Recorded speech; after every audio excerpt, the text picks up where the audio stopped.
Assalamualaikum warahmatullahi wabarakatuh.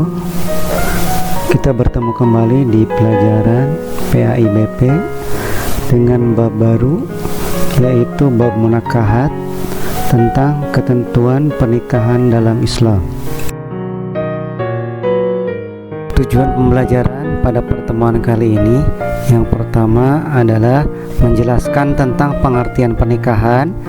Yang kedua, menganalisis ketentuan pernikahan dalam Islam. Yang ketiga, meyakini kebenaran ketentuan pernikahan dalam Islam. Yang keempat, menyajikan simulasi praktek prosesi pernikahan di dalam Islam.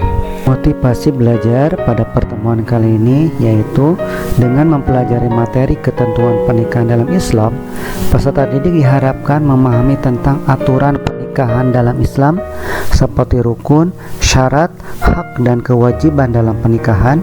Yang kedua, karena menikah bukan hanya untuk bersenang-senang semata, tapi benar-benar bertanggung jawab kepada Allah Subhanahu wa Ta'ala. Karenanya, jauhkan dari kalian dari pergaulan bebas dan tetap fokus belajar dan belajar. Munakahat berarti pernikahan atau perkawinan. Dalam istilah syariat, nikah berarti melakukan suatu akad atau perjanjian untuk mengikat diri antara seorang laki-laki dan seorang perempuan, serta menghalalkan hubungan kelamin antara keduanya dengan dasar sukarela dan persetujuan bersama demi terwujudnya keluarga yang bahagia yang diridhoi oleh Allah Subhanahu wa Ta'ala. Hukum nikah dalam Islam ada 4. Yang pertama sunnah, yang kedua wajib, yang ketiga makruh, dan yang keempat haram.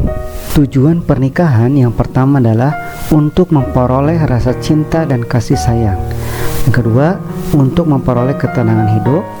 Yang ketiga, untuk memenuhi kebutuhan seksual atau birahi secara sah dan diridhoi oleh Allah Subhanahu wa Ta'ala. Keempat, untuk memperoleh keturunan yang sah dalam masyarakat. Dan yang kelima, untuk mewujudkan keluarga bahagia dunia dan akhirat. Pernikahan menciptakan keluarga yang sakinah, mawaddah, dan warahmah. Apa itu sakinah? Sakinah adalah ketenangan hati atau kedamaian dalam rumah tangga. Mawaddah yaitu berarti kasih sayang atau cinta yang terjalin dalam pernikahan. Dan rahmah artinya rahmat atau rasa empati yang dimiliki pasangan suami istri untuk saling menyayangi. Berikut adalah rukun nikah. Yang pertama, ada calon suami. Yang kedua, ada calon istri. Rukun nikah yang ketiga adalah wali nikah, yaitu wali yang menikahkan mempelai laki-laki dengan mempelai wanita atau mengizinkan pernikahan. Wali terbagi menjadi 2. Yang pertama ada wali nasab dan yang kedua ada wali hakim. Rukun nikah yang keempat yaitu ada 2 orang saksi. Ciri-ciri atau syarat saksi, yang pertama beragama Islam, yang kedua laki-laki yang selanjutnya balik, mampu mendengar, mampu melihat, dan mampu berbicara. Rukun nikah yang kelima yaitu akad nikah, yaitu di dalamnya ada ucapan ijab dan qabul. Ijab adalah ucapan wali dari pihak mempelai wanita sebagai penyerahan kepada laki-laki, sedangkan qabul adalah ucapan mempelai laki-laki sebagai tanda penerimaan. Mahram, apa itu mahram? Secara bahasa yaitu diharamkan. Kalau secara fikih, muhrim bermakna wanita yang haram untuk dinikahi. Jadi wanita yang haram dinikahi yang pertama adalah karena keturunannya, yang kedua karena ada pertalian muhrim dengan istri, yang ketiga karena hubungan sepersusuan, dan yang terakhir karena perkawinan. Berikut adalah kewajiban suami dan istri. Pertama, kewajiban suami yaitu memberi nafkah, membimbing, menjaga istri, membantu istri, dan lain-lain. Selanjutnya, kewajiban istri. Yang pertama adalah taat pada suami, memelihara diri serta kehormatan, membantu suami dalam memimpin keselamatan dan kesejahteraan, menerima dan menghormati pemberian suami, hormat dan sopan pada suami, dan memelihara, mengasuh, dan mendidik anak. Selanjutnya adalah perceraian. Perceraian berarti pemutusan ikatan perkawinan antara suami dan istri. Hal-hal yang dapat memutuskan pernikahan ada 6.